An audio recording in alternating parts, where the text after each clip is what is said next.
မင်္ဂလာပါပြည်သက်ကြီးတို့ရေ YN Storybook Channel ကနေကြိုဆိုလိုက်ပါတယ်ဗျ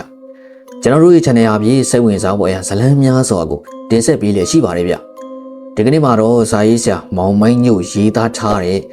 ဖြစ်ရမှန်ပရလောကဇလန်းကောင်းတစ်ပုဒ်ကိုတင်ဆက်သွားမှာပဲဖြစ်ပါတယ်ဗျတင်ဆက်မှုလေးမစတင်ခင်ကျွန်တော်ရဲ့ channel လေးကိုလည်း like and subscribe လေးလုပ်ပေးသွားဖို့တောင်းဆိုလိုက်ပါတယ်ဗျမကြီးငါကတီးတော့မှာဟာငါကြာကြာမနေရတော့ဘူးနဲ့တူတယ်ငါသာတီလို့ကတော့နင်းတော့ကလေးတွေနဲ့ဒုက္ခရောက်မှမြင်အောင်သေးတယ်။ဘာကြောင့်ရဲတော့မသိဘူးလွန်ခဲ့တဲ့တလလောက်ကစပြီးကိုခိုက်ပါးစပ်ကဒီစကားတွေကြီးပဲထွက်နေတယ်။တကယ်တော့ကိုခိုက်ခန္ဓာကိုယ်ကကြာကိုစီစားလို့မကုံတဲ့ခန္ဓာကိုယ်ပါ။အရာမောင်းကလည်းကောင်းမကောင်းချုပ်ပြပြဖို့နည်းနည်းပဲလိုတယ်။ပြီးတော့သူ့အရာမောင်းနဲ့လိုက်ဖက်တဲ့တောင့်တင်းတန်မာထွားကြိုက်တဲ့အလုံးထည်တွေရှိတယ်။ဘလို့ပဲကြည့်ကြည့်ယောက်ျားပြပြတတ်ကျမ်းမာတန်စွမ်းသူအသက်ကလည်း40ကျော်ရုံရှိသေးစက်တော့လည်းမကွေးမီကွေးတော့လည်းမဆန့်မီဆိုတဲ့တရားသဘောမကြည့်နဲ့ကိုခိုင်တီဖို့အကြောင်းလုံးဝမရှိဘူးဒါပေမဲ့တခုတော့ရှိတယ်လွန်ခဲ့တဲ့3-4နှစ်လောက်ကထင်ရဲ့သူ့ဦးကောင်းမှာဒဏ်ရာတစ်ခုရဘူးတယ်ရန်ကုန်စေးရုပ်ကြီးအုံနောက်နဲ့အာယုကျော်ဌာနမှာကြီးကြီးမားမားခွဲစိတ်မှုလုပ်ခဲ့ရတယ်အခါတကာခွဲစိတ်ထားတဲ့နေရာကတံပြန်ပေါ်လာတတ်တယ်ဒီလိုတံပြန်ပေါ်တဲ့အခါခေါင်းကိုက်ဝေဒနာကိုအပြင်းထန်ခံစားရတယ်လို့သူပြောတယ်ကိုခိုင်ကသူတည်ရင်လေဒီကောင်းကိုက်ဝေဒနာနဲ့ပဲတည်မယ်လို့ထိထိချယူဆထားပုံရတယ်ဗျဒီຫນွေမှာသူ့အလုပ်တွေအရန်လုပ်တယ်အလုပ်ပိမှန်းရင်တံပြန်ပေါ်ပြီးခေါင်းတွေကိုက်လာတယ်ဒါကြောင့်လေဒီစကားတွေခဏခဏတစ်ဖွက်ဖွက်ပြောနေတာဖြစ်မယ်ဒီလိုနမိတ်မကောင်းတဲ့ဒီစကားတွေပြောခဲ့တာသူ့မိမမက်ကြီးတယောက်တည်းတင်မကဘူးအခြားခင်မင်းသူ4-5ယောက်ကိုလည်းပြောခဲ့သေးတယ်အဲ့ဒီ4-5ယောက်ထဲမှာမက်ကြီးရဲ့အမဖြစ်သူလည်းပါတယ်ကိုခိုင်ကမက်ကြီးရဲ့အမကိုရိုသေးလေးစားတယ်အမကျွန်တော်တည်ရင်အိတ်ရှိကခြံခွင့်ရောင်းပြီးကျွန်တော်သားလေးကိုရှင်းပြပေးပါ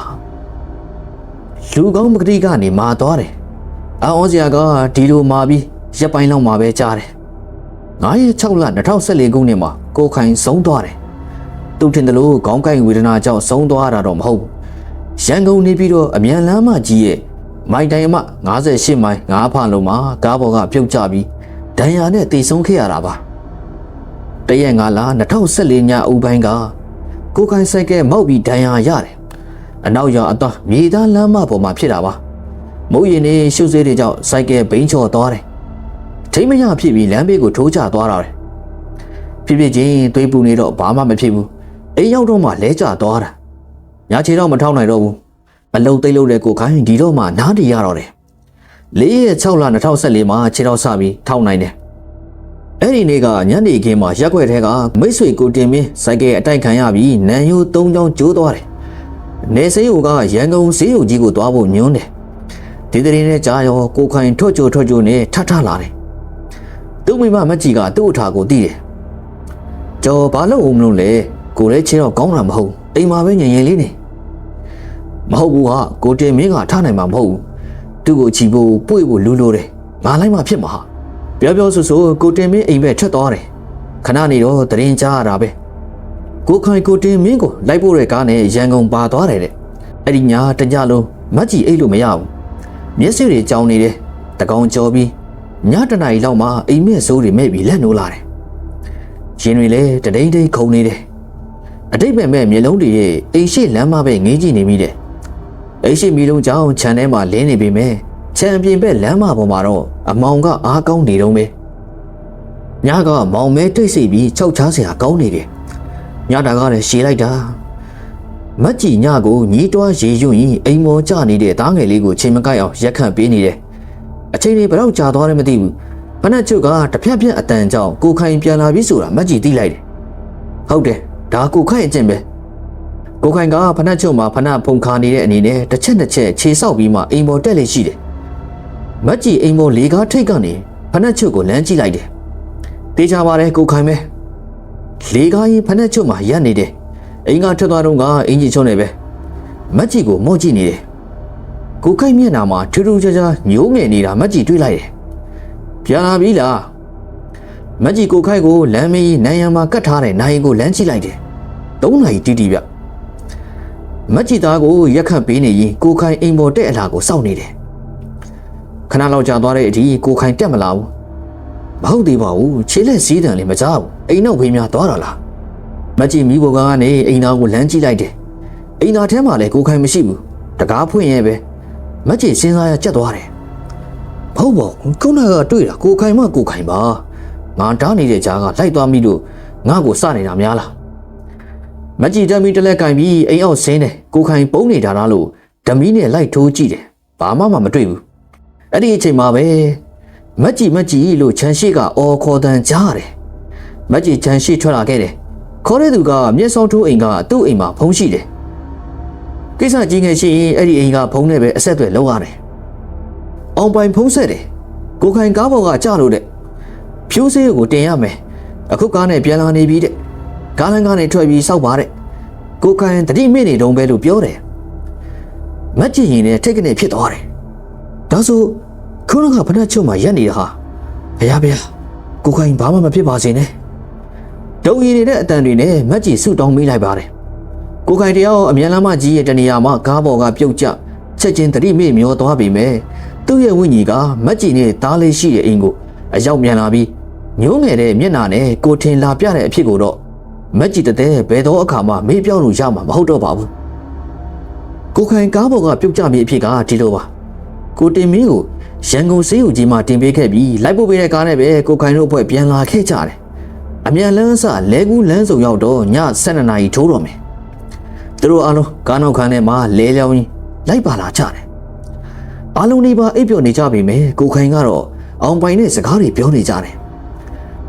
တနေ့အရောက်မှာငါစီးရန်သွားချင်နေပြီလို့ကိုခိုင်ကပြောတယ်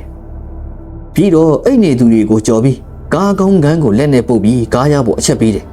အချက်ပေးပြီးတာနဲ့နောက်ပဲကားတကားပဲစီသွားတယ်ကားကတုတ်ကနေရတယ်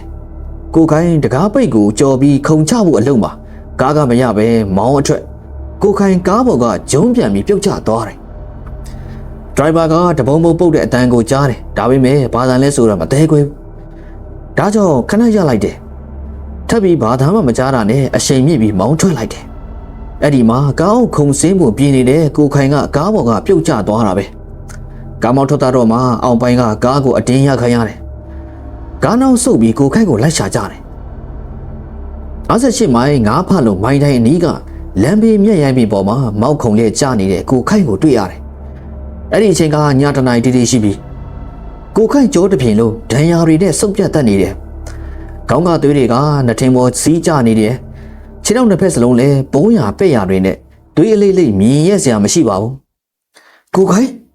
ကိုခိုင်အားလုံးဝိုင်းခေါ်ပြီးမဲ့ကိုခိုင်ဘာမှမတုံ့ပြန်နိုင်တော့ဘူးဒါပေမဲ့အသက်မြင်းမြင်းရှူနေတော့မှာပဲတခါပါဇက်ကဖူးကနေလေးတွေမုတ်ထုတ်တယ်အနေထားကအုံနောက်ကိုထိခိုက်မိတဲ့အနေထားပါစတွေ့တဲ့အချိန်ကနေမနေ့3နာရီခွဲကညွန့်ကွင်းရောက်တဲ့အထိသတိပြန်လည်းမလာဘူးအသက်ဆောက်နေတဲ့မက်ချေကိုတင်ပြီးဖြူးကိုကားဆက်မောင်းတယ်ဖြူးစေးကရန်ကုန်စေးရုံကြီးကိုတင်ဖို့လွဲတယ်တကယ်ဆိုရင်ကိုခိုင်ပြုတ်ကျတဲ့နေရာမိုင်တိုင်း50ရှိမိုင်9ပါလို့ဆိုတာပဲခူးနီးဝင်းချင်မှာပဲရှိသေးတယ်ပဲခူးစေးရုံကိုသာပို့ရင်ကိုခိုင်အသက်ကိုကယ်နိုင်သေးတယ်ဒါမှမဟုတ်လေချက်ချင်းနှောင်းလက်ရန်ကုန်စေးရုံကြီးပြန်မောင်းကိုခိုင်တည်ချင်မှတည်လိမ့်မယ်အခုတော့မိုင်တရားစောဝေးတဲ့ဖြူတီဆက်လက်မောင်းလာပြီးမှစေးရုံတင်းတယ်အတူပါလာသူတွေရဲ့စိတ်ကူးစိတ်တန်းကိုစဉ်းစားလို့မရဘူးကိုခိုင်ကိုမသေးသေးအောင်စေးရုံရောက်နောက်ကျအောင်တမီလောက်ကြတာတော့မဟုတ်ပါဘူးအဖေါ်ပါလာသူအားလုံးကကိုခိုင်အပေါ်ချစ်ကြခင်ကြလေးစားအားကြသူတွေကြီးပါပဲနောက်ဆုံးတေးသေးချာချာတွေးဆအပြေရှားကြည့်မှဒီနေ့ဟာကိုခိုင်တေးရမယ်နေ့ဒီနေ့စနေနေ့ဖြစ်လို့ပါလားဆိုတာအပြေရလိုက်တယ်ဟုတ်တယ်9ရက်6လ2014ခုနှစ်မနေ့6နာရီခွဲဖြူကနေကားနဲ့ရန်ကုန်စေးရုံကြီးကိုအသွားအမြန်လန်းမိုင်တိုင်အမ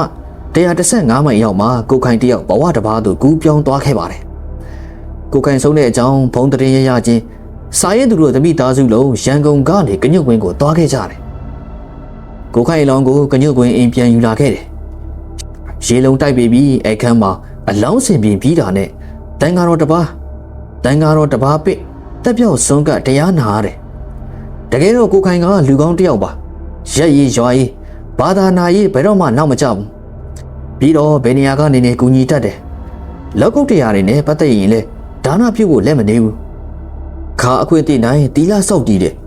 ဒါပေမဲ့သူ့မှာအားနည်းချက်ရှိတယ်အဲ့ဒီအားနည်းချက်ကစင်ကြေတုံတရားပဲ အထူးသဖြင့်ဒေါသကိုတတိနဲ့မငြိမ့်တတ်နိုင်ဘူးသူ့ဒေါသထွက်ပြီးဆိုရင်လူသားမှလည်းဟောမလေးဘူးဆက်တိုင်တက်ရမှလည်းမကြောက်ဘူးဆိုတဲ့လူစား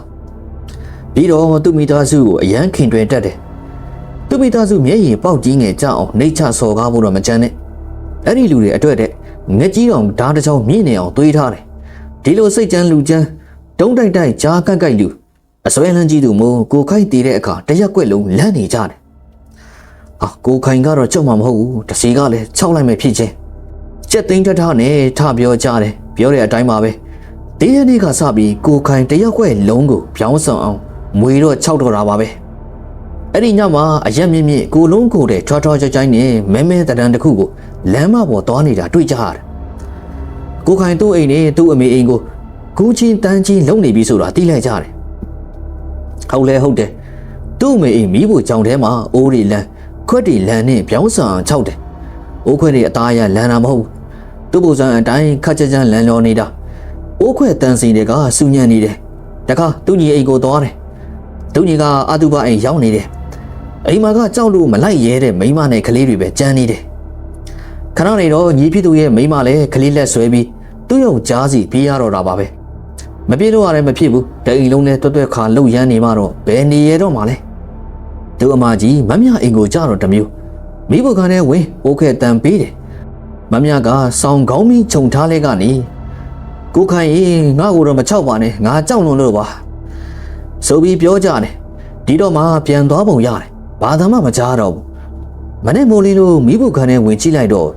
လမ်းသွားလို့မရဘူးရှိရှိသမျှအိုးခဲပကံနေအားလုံးတမန်တလင်းပေါ်မှာစီပြီးချထားခဲ့တယ်အရက်ထဲမှာအများသူငါယူဆကြတယ်လို့ကိုခိုင်တယောက်လူဘဝကနေတေလွန်ပြီးဘဝကူပြောင်းသွားပြီဆိုတာကိုသိမှသိရလာ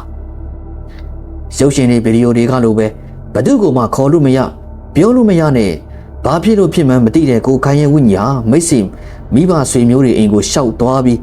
သူရောက်နေတဲ့အကြောင်းအသိပေးနေတာများလားလို့စာရေးသူတွေးနေမိပါတယ်။၃ရက်မြောက်တဲ့နေ့မှာကိုခိုင်အလောင်းကိုကွင်းနောက်တုတ်တန်ပို့ပြီးမိတချိုတယ်။ဒီဆုံးတဲ့အချိန်ကနေမိတချိုကိုခါနီးအချိန်ထိကိုခိုင်အလောင်းကိုမိဘဆွေမျိုးတွေမိတ်ဆွေအပေါင်းအသင်းတွေလာပြီးကြည့်ကြတယ်။အဲဒီမှာမျက်နှာအမူအရာမျိုးမျိုးပြောင်းလဲနေတာကိုတွေ့ကြရတယ်။ဒီနေ့ကအလောင်းစင်ပေါ်မှာကိုခိုင်မျက်နှာဟာခက်ထန်မာကြောနေတယ်။တစုံတစ်ယောက်ကိုဒေါသထွက်နေတဲ့ပုံစံမျိုးကိုခိုင်ဘသူကိုဒေါသထွက်နေတာလေမတိခင်မှာတရရောက်ကိုများဒေါသထွက်သွားခဲ့တာလားစဉ်းစားစရာဗဟိနီတစ်ပုတ်လိုဖြစ်နေတယ်။နရဲ့မြောက်နေကိုခိုင်အလောင်းကိုကြည့်လိုက်တော့အားလုံးကအံ့ဩသစ်သွားတယ်။ကိုခိုင်မျက်နှာမှာနင်းနေချက်ချက်ကြီးပြုံးလို့တစုံတရာအတွက်အားရကြည်နာတဲ့မျက်နှာမျိုးဘာကိုသဘောကျပြီးဘလောက်ကြီးပြုံးနေတာလဲဘယ်သူမှတွေးလို့မရဘူး။တချို့မဲနေ့မနေ့ခင်ကြတော့မျက်နှာမူရာကတမျိုးပြောင်းသွားပြန်တယ်။မဲနေတယ်ဆိုတာကဝေဒနာခံစားရလို့မဲနေတဲ့အမဲမျိုးမဟုတ်ဘူး။အလုံးမကြလို့သဘောမတွေ့လို့မဲတဲ့အမဲစားရသူလူသေးအလောင်းအများပြားတွေ့ဘူးပါတယ်။တချို့သေကာနေခံစားရတဲ့ဝေဒနာကိုလိုက်ပြီးရှာထွက်မချိမဆန့်ခံစားနေရတဲ့မျက်နှာမျိုးတွေလည်းရှိတယ်။ဘလို့ပဲဖြစ်ဖြစ်24နာရီကြော်ပြီးတာနဲ့အလောင်းမှန်သမျှရဲ့မျက်နှာအလုံးမှာတုံးညဆိုတဲ့အတိတ်ပဲရှိတော့တယ်။အသက်ရှင်နေတဲ့လူတစ်ယောက်ရဲ့မျက်နှာလိုငုံမဲ့ရည်ပြုံးမလုံနိုင်ပါဘူး။ဒါဆိုရင်ကိုခိုင်လောင်းကဘာကြောင့်ဒေါသထွက်ပြနေနေချိုင်ပြုံးပြမဲပြတာတွေလုံနိုင်ရတာလေကိုခိုင်ရဲ့ဝိညာဉ်ကပဲသူ့ခံစားချက်ကိုပြနေတာများလားဒီလိုပြလို့ရရောလားစာရေးသူညံမမီပါဘူးဘလို့ပဲဖြစ်ဖြစ်ကိုခိုင်ရဲ့ဝိညာဉ်ကတော့အလောင်းစင်ပေါ်ကနေဒေါသထွက်ပြပြုံးပြမဲပြပြီးစာရေးသူတွေတကွာအားလုံးကိုဗဟေလိတွေပေးသွားနိုင်တာတော့အမှန်ပါပဲဒီကနေ့မှာတေနမိတ်တွေပေးပြီးအတေဆိုးကြုံခဲ့ရတဲ့ကိုခိုင်ဝိညာဉ်ဘဝနဲ့မျက်နှာပေါ်မှာဒေါသထွက်ပြပြုံးပြမဲ့ပြပြီးအားလုံးကိုအားသိအောင်လုပ်ခဲ့တဲ့ကိုခိုင်ဟာဒီနေ့ကနေ9ရက်လေတဲ့နေ့အထိရောင်းဆန်အောင်6လန့်နေခဲ့ပါတယ်မိဘဆွေမျိုးတွေခင်မတဲ့မိတ်ဆွေတွေအိမ်ကိုညတိုင်းသွားတယ်အိုးခွဲပကန်းတွေလမ်းလောတာအိမ်ကိုလှုပ်ရမ်းတာအဲ့ဒီတဲ့သူရဲ့စောင်းနေဆွဲခြေထောက်တွေဆွဲတာလှုပ်တယ်လို့ကိုခိုင်ရဲ့6တာခံရသူတွေကစာရေးသူကိုပြောပြပါတယ်စာရေးသူကိုယ်တိုင်လည်းတလားပြည့်စွန်ကျွေးတဲ့9ရက်9လ2014ညညမှာရန်ကုန်ပြန်ခဲ့တာမို့တချို့အဖြစ်အပျက်တွေကိုသိမြင်တွေ့ကြုံခဲ့ရပါတယ်အလောင်းကိုတုတ်တန်မှာမီးတကြိုခဲ့တဲ့3ရက်မြောက်ညကတမင်းကြီးရဲ့အိမ်ကိုကိုခိုင်ခဲနဲ့ပေါက်တယ်တမင်းကြီးကအိမ်အောင်ကြပြီးကိုခိုင်အိမ်ခေါင်းရင်းဘက်ဘလုံးတန်းချန်စီယိုလေးပဲချားတဲ့အိမ်မှာနေတာပါတမင်းကြီးကညဦးပိုင်းအတုပအိမ်မှာလာနေပြီးညနေတော့သူ့အိမ်ပြန်သွားတယ်ညနေနာရီလောက်မှာတမင်းကြီးရဲ့အိမ်ကိုခဲနဲ့ပေါက်တော့တာပဲ ခဲကလက်သေးခွန်လောက်အရွယ်ကြောက်စလိခဲလေးတွေပါစားတဲ့သဘောအိန္ဒိယန်ကိုထိရုံအသားအရာပေါက်နေတာပါခဲတစ်လုံးနဲ့တစ်လုံး3မိနစ်လောက်ပဲချားပြီးပေါက်နေတယ်စားရည်သူအပါဝင်ဆွေမျိုးမိသားစု10ယောက်လောက်ဟာအတန်မထွက်ရဲပဲတိတ်တိတ်လေးချောင်းကြည့်နားထောင်နေကြတယ်ကိုခိုင်တော့သူ့သမီးအတူပါအိမ်မှာမရှိတဲ့အတွက်သွားနိုးနေတာဖြစ်မယ်လို့ပဲတီတိုပြောဆိုရင်ချွေးပြန်နေကြတယ်နိုင်ဝဲကြော်ကြပြီးမှခဲပေါက်လာတဲ့ရက်တန်သွားပါတယ်နောက်တစ်ချိန်ကြုံရတာဟာ9ရက်မြောက်နေ့မနေ့8နာရီလောက်မှာကြုံရတာပါတညုတ်ကွေမျိုးရဲ့ထုံးစံအတိုင်း9ရက်နေ့ရဲလက်ဆွန်းကျွေးတယ်တန်ဃာတော်ပြည့်ဆွန်းကတရားနာပြီးဖိတ်ကြားထားတဲ့အေပိတာတွေကိုကညုတ်ကွေမုတ်ဟင်းကားနဲ့ဧကန်ကျွေးမွေးနေတဲ့အချိန်အိရှိမန္တထဲမှာဧည့်သည်တွေပြည့်ကျနေတယ်ဒါကြောင့်တချို့ဧည့်သည်တွေကိုအိမ်မော်ခင်းပြီးဧခံရတယ်အဲ့ဒီအထက်မှာအမကြီးအမမြလည်းပါတယ်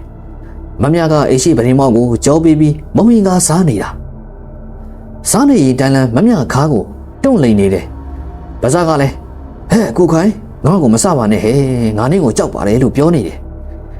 ပြောလို့မရဘူးနဲ့တူပါရဲ့ခါကိုဘဲတွန်းလိုက်ညာတွန်းလိုက်လို့ပြီးပရင်မောက်နဲ့ဝေးတဲ့အတွင်းဘက်ကိုတိုးသွားပါတယ်ပြီးတော့ငါတနာလိုက်တာကိုခိုင်ရဲ့လို့ပြောပြီးကျူးကျူးပေါအောင်ငိုတော့တာပါပဲစာရေးသူရဲ့အဲ့ဒီအချုပ်လည်းမမြဖြစ်နေတာကိုအံ့အားသိပြီးကြည့်နေမိပါတယ်ခဏလေးတော့မမြကိုမေးကြည့်တော့ပါကိုခိုင်ရဲ့လေကားကိုဘဲတိုးလိုက်ညာတိုးလိုက်လို့ပြီးဂလိထိုးနေတယ်လို့ပြောပါတယ်ဒီတော့မှခြံထဲမှာကိုခိုင်ရှိနေတယ်ဆိုတာကိုစဉ်းစားမိပြန်တယ်ကိုခိုင်ဟာမမြကိုလူဘဝရှိနေကြတဲ့ကချစ်ခင်ရင်းနှီးမှုရှိပါတယ်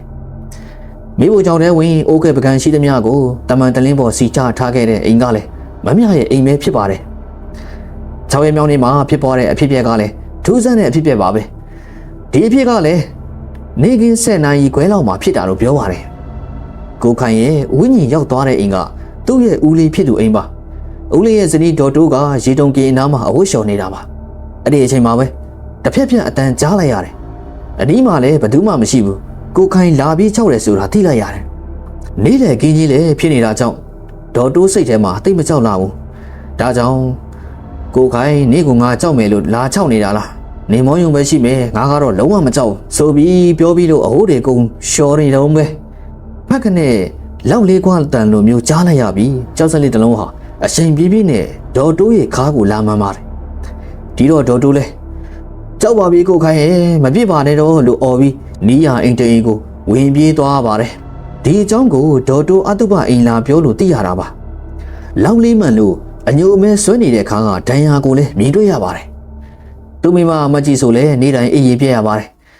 နာရီကိစ္စကြောင့်လူပင်ပန်းစိတ်ပင်ပန်းဖြစ်လို့အိမ်မောကြတာနဲ့လာပြီးလန့်လို့တယ်လို့ပြောပါတယ်အကောင်ထဲတော့မမြင်ရဘူးတဲ့ဒီလိုနေ့စဉ်နေ့တိုင်းညစဉ်ညတိုင်းကိုခိုင်လာခြောက်တာကိုတထိတ်ထိတ်တလန့်လန့်နဲ့ကြောက်ရွံ့နေကြရင်အရေးကြီးဆုံးနေ့လို့ယူဆထားတဲ့9ရက်လဲတဲ့နေ့ကိုရောက်လာပါတော့လေဒေဗီရဲ့လူတယောက်ဟာသူ့အိမ်မှာ9ရက်နေလို့ရတယ်အိမ်ဆောင်တာခြံဆောင်တာနဲ့အိမ်တွေကလည်းခွင့်ပြုရတယ်9ရက်ပြည့်ရင်တော့အိမ်မှာနေခွင့်မရှိတော့ဘူးဆိုင်ရာပိုင်းတွေကသူ့ကိုနေထုတ်တယ်ဒေသူကလည်းအိမ်ကနေအပြေးတိုင်းထွက်သွားကြရတယ်လို့အယူဆအစွဲလန်းရှိကြတယ်တရားတော်နဲ့ကြည့်ရင်ဒီအထွေးယူဟာမားရွေးတဲ့အယူပါအမှန်တကယ်ဟာတရားဝါတစုံတယောက်တေဆုံးပြီးဆိုတာနဲ့အချင်းအကြာအလတ်မရှိဘဝတိတ်ကိုကူးပြောင်းကြရတယ်ဖယားပိစေကဗုဒ္ဓနဲ့ယဟန္တာကလွဲလို့အားလုံးဟာ30တပုံမှာကျင်လည်ကြစမဲပါပဲဒါဆိုဘာကြောင့်6တာလန့်တာတွေရှိတွေ့နေရတာလဲလို့မေးကြရှိပါတယ်ဒါကဒေသူဟာသူဆွဲလန်းနေတဲ့နေအိမ်တိုက်တာဇနီးသားသမီးစားတဲ့တွေကြောင့်ဘဝတိတ်ကိုကူးပြောင်းပြီးတော့လဲဆွဲလန်းခဲ့တဲ့တက်ရှိတက်မဲ့တဲ့အနီးမှာပဲပြန်လဲတီမီနေထိုင်နိုင်တဲ့သဘောတဘာဝကြောင့်ပါအချို့ဆိုမကြွမလို့ပဲနေအိမ်ခြံထဲမှာနေပေါင်းများစွာနေတာကြားသိရပါတယ်ဒီလိုနေထိုင်ရင်းနဲ့ပဲအတန်ပေးအနံ့ပေးကိုတင်ပြအိမ်မက်ပေးစသည်ပြီးသူရှိနေတဲ့အကြောင်းထင်ရှားအောင်ပြတ်တတ်ကြပါတယ်ဒါကိုပဲ6တဲ့လမ်းနယ်လို့ခေါ်ကြတာပါဒီလို6တဲ့လမ်းနယ်အတွက်9ရက်နေခွင့်ရှိတယ်ဆိုတဲ့အယူအဆပေါ်လာပုံရပါတယ်ဒါကြောင့်လဲကိုခိုင်ရဲ့မိသားစုဝင်အားလုံး9ရက်လေတဲ့နေ့ကိုအထူးသဖြင့်ထိတ်ထိတ်လက်လန့်ဖြစ်နေရခြင်းပါတခုထူးခြားတာက9ရက်လေတဲ့ညဟာအရင်ညတွေထက်ပိုပြီးထင်ထင်ရှားရှား6လန့်ခြင်းပါပဲည7နာရီလောက်မှာအိမ်မောကိုခိုင်တက်လာပုံရပါတယ်ခြေတံပြင်းပြင်းနဲ့လေကားကတက်လာတဲ့အတန်းကိုကြားရတယ်မအိတ်သေးတဲ့သူတွေကအလန့်အထိတ်နဲ့အိတ်နေသူတွေကိုလက်နိုးကြတယ်အိတ်နေတဲ့သူတွေကလည်းအလန့်အကြားနိုးထပြီးကြောက်ကြောက်လန့်လန့်နဲ့ငြိမ်နေကြတယ်ခြေတံကအားလုံးစုအိတ်နေတဲ့ ဖျားကန်းကိုဖြတ်ပြီးနောက်ဘက်အိမ်ခန်းထဲတန်းဝင်သွားတယ်အကောင့်ထဲမများပေမဲ့တွာလာလှုပ်ရှားနေတဲ့အရေးတစ်ခုကိုလူအလုံးတွေ့ရပါတယ်ပြီးတော့အိတ်ခန်းကနေမိဖို့ကန်ကူးသွားပုံရပါတယ်အိုးတွေဖွင့်တန်းပိတ်တန်းပကန်းတွေဆွဲယူတဲ့စတဲ့အတန်းတွေကြားရပါတယ်ခြေတံကလည်းတစ်ချက်ချက်ပါပဲဒီကြားတဲ့တစုံတစ်ယောက်ကိုဒေါသထွက်နေပုံရပါတယ်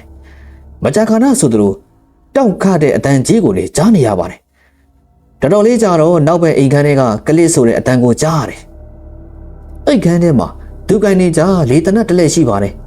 ကလစ်ဆိုတဲ့အတန်းကလေတနတ်မှတင်လိုက်တဲ့အတန်းမှအားလုံးသိကြပါတယ်ခဏနေတော့ဖန်းခနဲ့လေတနတ်မောင်းဖြုတ်လိုက်တဲ့အတန်းကိုကြားလိုက်ကြရတယ်ခဲကြီးစံပါပုံတော့မရပါဘူးဘာကြောင့်လဲဆိုတော့တနေရာကိုထိမှန်တဲ့အတန်းမကြားလို့ပါတကောင်ကျော်ညတနားရီလောက်အိမ်ပေါ်မှာအခန်းတွေကူးပြီးတဆက်ဆက်သွားလာနေပါတယ်ခြေတံနဲ့အတူရိတ်ခနဲ့ဝဲသွားတဲ့အရိပ်လိုအရာကိုလည်းမြင်တွေ့ကြရပါတယ်ဒိန်တို့ကိုပြောင်းဆန်အောင်စိတ်တိုင်းကျသွားတာလှုပ်ရှားပြီးမှခြေတံပြင်းနဲ့အိမ်အောင်ကိုဆင်းသွားတယ်အိမ်ထဲဆင်းပြီးခြံထဲကိုလက်ပနေပုံပါအိမ်အောင်မှာမွေးထားတယ်မန်ဒါလီဘဲတွေတရှိအော်ကြလမ်းပြေးနေကြအတန်ကိုလည်းအိမ်ပေါ်ကကြားနေရပါတယ်တော်တော်လေးကြာတော့မြောက်ဘက်လမ်းမကြီးအတိုင်းခွေးဟောင်တန်ဦးတန်တွေကိုစူးစူးညံ့ညံ့ကြားရတယ်ဒီတော့မှကိုခိုင်တယောက်မြောက်ဘက်အစုံမောင်နေတဲ့သူ့မိဘဆွေမျိုးအိမ်သွားပြီးဆိုတာတီးလိုက်ရပါတယ်နောက်နေမနေ့ကျတော့မြောက်ပိုင်းကဆွေမျိုးတွေအိမ်မှာလဲကိုခိုင်တညလုံးပြောင်းဆန်အောင်တောင်းကြတဲ့အကြောင်းမနေ့မိုးလင်းကနီးမှာငြိမ်သွားတဲ့အကြောင်းကြားရတယ်ကိုခိုင်ဟာတေလွန်ပြီးနှစ်ပတ်လောက်အထိမိသားစုတွေနဲ့ဆွေမျိုးမိဘမိတ်ဆွေတွေအိမ်ကိုသွားလာပြီးခြောက်လန့်နေပါသေးတယ်အဲ့ဒီနောက်မှာတော့အတန်ပေးတာခြောက်တာလန့်တာဘာတစ်ခုမှမပြုတ်တော့ပါဘူးသူ့အတွက်ရည်စူးပြီးပြုလို့တဲ့ကောင်းမွန်ကုသိုလ်တွေရဲ့အဖိုးဘာကားကိုဓာတုခေါ်ပြီးခြောက်လန့်နေတဲ့တစေတရေဘွားကကျွတ်လို့မြင့်မြတ်တဲ့ဘွားကိုရောက်သွားတာလားဒါမှမဟုတ်အခြားတနေရာကိုများတွာလာနေလို့လားဒီလိုမှမဟုတ်ရင်လည်းရောက်ရဘွားမှာပျော်တတ်တဲ့တရားဝါတွေရဲ့တဘာဝအတိုင်းဘဝအသစ်မှာပျော်ပြီးဘဝဟောင်းကိုမေ့သွားလို့လားဆိုတာကတော့ကိုခိုင်ကလွဲပြီးဘယ်သူမှသိနိုင်ပါမဟုတ်ပါဘူး